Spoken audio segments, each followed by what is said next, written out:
Clip number 474۔ اس clip میں آپ قرآن پاک کی سورہ یونس کا تعارف اور آیت نمبر 1 سے 2 کی تلاوت، ترجمہ اور تفسیر قرآن صراط الجنان سماعت کریں گے۔ سورہ یونس۔ سورہ یونس کا تعارف۔ مقام نزول۔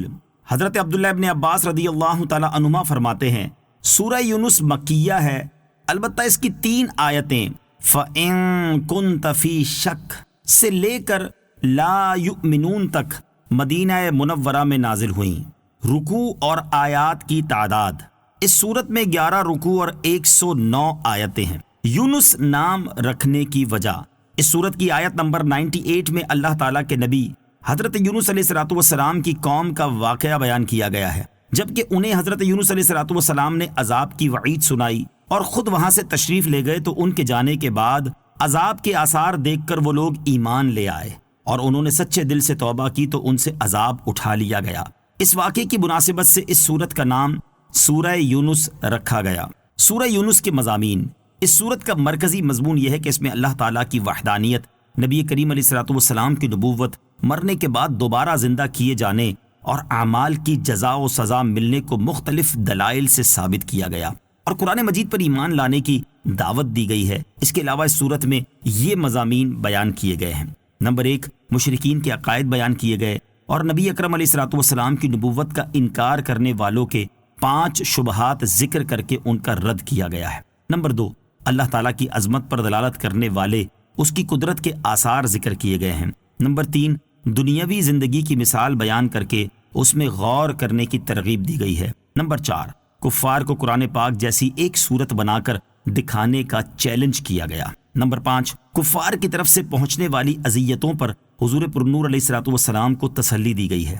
نمبر 6، قرآن پاک کی صداقت کو ثابت کرنے اور عبرت و نصیحت کے لیے حضرت نوح علیہ الصلوۃ والسلام اور ان کی قوم کا واقعہ، حضرت موسیٰ علیہ الصلوۃ والسلام اور ان کی قوم کا واقعہ اور حضرت یونس علیہ الصلوۃ والسلام اور ان کی قوم کا واقعہ بیان کیا گیا ہے۔ نمبر 7، اس صورت کے آخر میں بیان کیا گیا کہ اللہ تعالیٰ کی شریعت اور قرآن کے احکام پر عمل کرنے میں انسانوں کی اپنی ہی بہتری ہے۔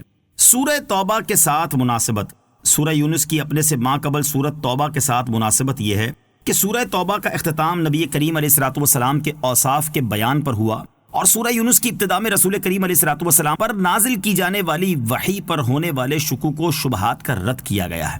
نیز سورہ توبہ میں زیادہ تر منافقین کے احوال اور قرآن پاک کے بارے میں ان کا موقف بیان کیا گیا، جبکہ سورہ یونس میں کفار اور مشرکین کے احوال اور قرآن پاک کے بارے میں ان کے اقوال بیان کیے گئے ہیں۔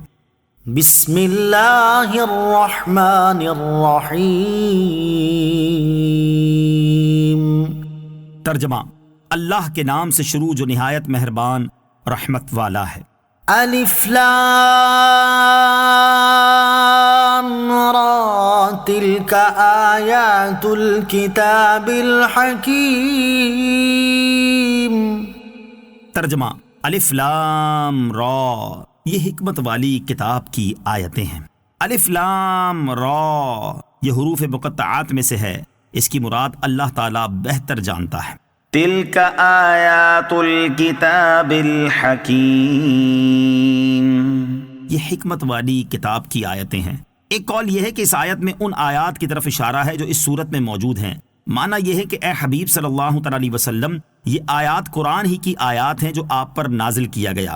دوسرا قول یہ ہے کہ اس سے قرآن پاک کی ان آیات کی طرف اشارہ ہے جو اس صورت سے پہلے ذکر ہوئیں، اور معنی یہ ہے کہ وہ آیات حکمت والی کتاب کی آیتیں ہیں۔ اکان للناس عجبا ان اوحینا الى رجل منهم ان انذر الناس وبشر الذين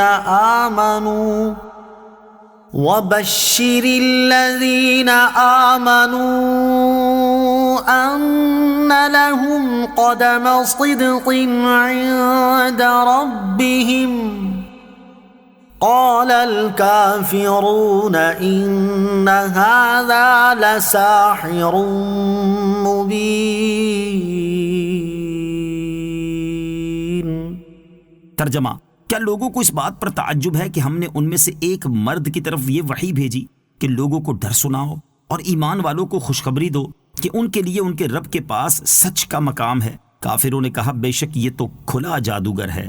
أكان للناس عجبا، کیا لوگوں کو اس بات پر تعجب ہے؟ شان نزول حضرت عبداللہ ابن عباس رضی اللہ تعالیٰ عنہما فرماتے ہیں کہ جب اللہ تبارک و تعالیٰ نے رسول اکرم صلی اللہ تعالیٰ علیہ وسلم کو رسالت سے مشرف فرمایا اور آپ نے اس کا اظہار کیا تو عرب میں رہنے والے لوگ منکر ہو گئے، اور ان میں سے بعضوں نے یہ کہا کہ اللہ عز و جل اس سے برتر ہے کہ کسی بشر کو رسول بنائے۔ اس پر یہ آیات نازل ہوئیں۔ قدم صدق، سچ کا مقام، قدم سے اس کی جگہ یعنی مقام مراد ہے، اور مفسرین نے قدم صدقن کے معنی بیان فرمائے ہیں، بہترین مقام جنت میں، بلند مرتبہ، نیک اعمال کا اجر، اور نبی کریم علیہ الصلوۃ والسلام کی شفاعت۔